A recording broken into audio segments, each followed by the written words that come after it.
Pria ini masuk ke kedutaan Amerika dengan begitu sombong. Dia bahkan membawa sniper di area pemeriksaan. Selanjutnya, saat petugas keamanan memeriksa tubuhnya, dia dengan sengaja memperlihatkan dua pistol yang ada di ikat pinggangnya.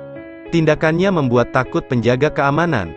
Penjaga dengan cepat menodongkan pistol ke arahnya, dan segera membawanya ke ruang interogasi. Lalu kepala keamanan masuk dengan membawa sniper itu. Pada saat ini Michael sangat ingin tahu tentang pria itu. Karena walaupun dia sudah memeriksa semua sistem kepolisian, dia tidak menemukan hasilnya. Akhirnya dia bertanya, "Siapa kamu?" 47 dan aku seorang pembunuh. Tidak ada nama seperti itu. Tapi itu namaku. Mendengar itu Michael berpikir bahwa pria itu sedang bercanda. Lalu mulai mengancam dia agar segera menyerah untuk mendapatkan keringanan hukuman. Jika tidak, aku akan membuatmu tidak bisa makan dan minum. Dia juga memberitahu 47 dengan angkuh, bahwa dia mempunyai ratusan cara untuk menghilangkannya. Namun 47 tetap tenang. Dia melihat tato di tangan Michael, dan mengatakan bahwa Michael punya dua anak perempuan. Jika Anda menyayangi putri Anda, maka Anda harus melepaskan saya. Setelah mendengar itu Michael menjadi marah. Michael langsung mengisi peluru sniper itu. "Hati-hatilah, tindakanmu berbahaya." "Seberapa berbahaya?" Lalu 47 menendang meja itu. Michael melepaskan tembakan. 47 menghindarinya dengan mudah. Dia juga mulai melawan beberapa penjaga. Hal itu membuat Michael kaget. Tapi itu adalah hal yang mudah bagi 47. 47 berani masuk ke kedutaan hanya untuk membunuh seorang wanita. Karena wanita itu menyembunyikan rahasia yang besar. Beberapa jam yang lalu, untuk menghindari pengejaran 47, rekannya sengaja melepaskan tembakan di depan pintu kedutaan, dengan harapan pihak kedutaan dapat menghentikan 47.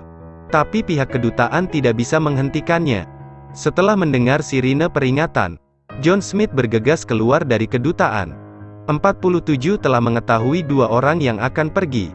Dia memakai seragam polisi dengan sniper di punggungnya, lalu keluar dari kedutaan.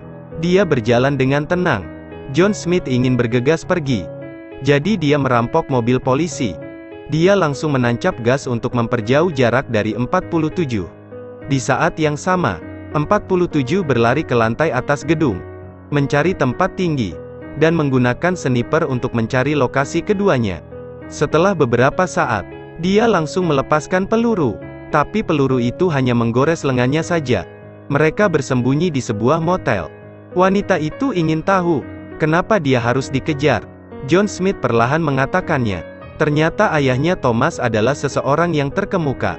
20 tahun bekerja di organisasi misterius.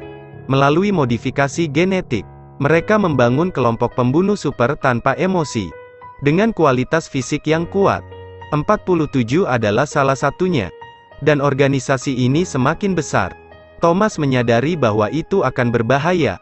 Jadi dia membakar dokumen percobaannya, lalu hilang dengan cara yang misterius. Dan tidak ada yang menyelidiki hal itu.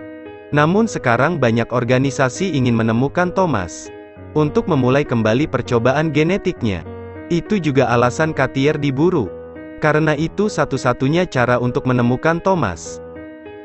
Cartier tahu bahwa ayahnya menderita peradangan sendi, dan kanker paru-paru stadium akhir. Dia juga suka menanam anggrek.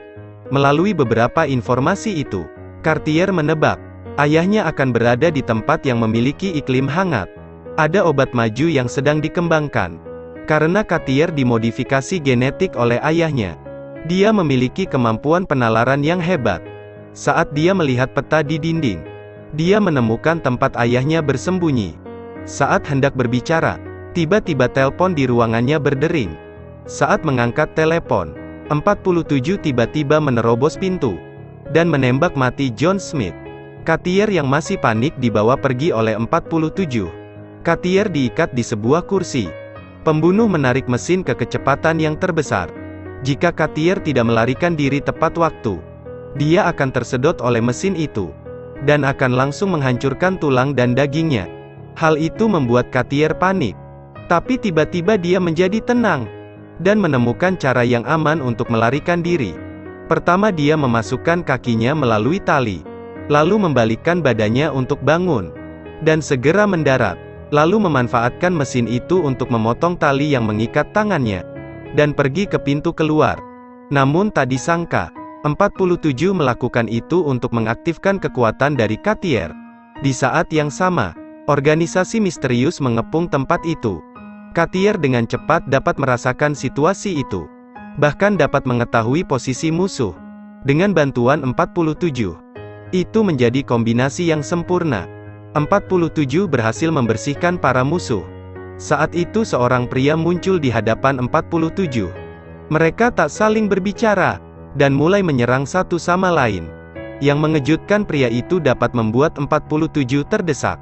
47 mengeluarkan pisau, lalu melakukan serangkaian serangan yang mulus. Dia pikir itu akan berhasil, tapi pria itu menggunakan rompi anti peluru titanium. 47 tidak mampu lagi melawannya. Dia dipukul jatuh dengan menyedihkan ke tanah.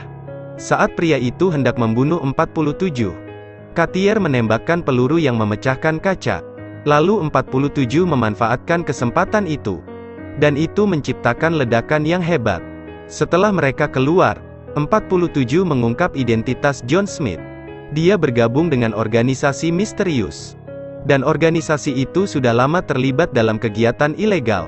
Mereka juga memiliki bahan percobaan untuk melakukan rekayasa genetik, dan mungkin dunia akan dipenuhi dengan darah. Dan Thomas sudah tahu bahwa itu akan terjadi. Dia membuat 47 jadi memiliki emosional.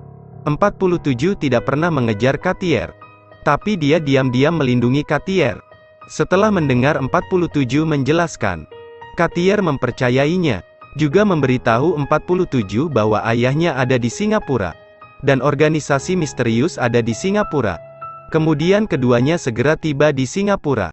Setelah sampai di bandara Singapura, 47 tahu jika musuh sedang mengintainya. Untuk menghindari kamera, keduanya memutuskan untuk berpisah. Dengan kemampuannya, Cartier memanfaatkan barang bawaan orang untuk menghindari kamera, dan dapat keluar dengan mudah. 47 mengendarai mobil. Setelah Cartier naik mobil, mereka bergegas pergi dari bandara, dan istirahat di hotel untuk sementara. Namun dia curiga Cartier tertangkap kamera di bandara. Film berakhir di sini. Ikuti terus Edelweiss Review untuk mendapatkan review film terbaru.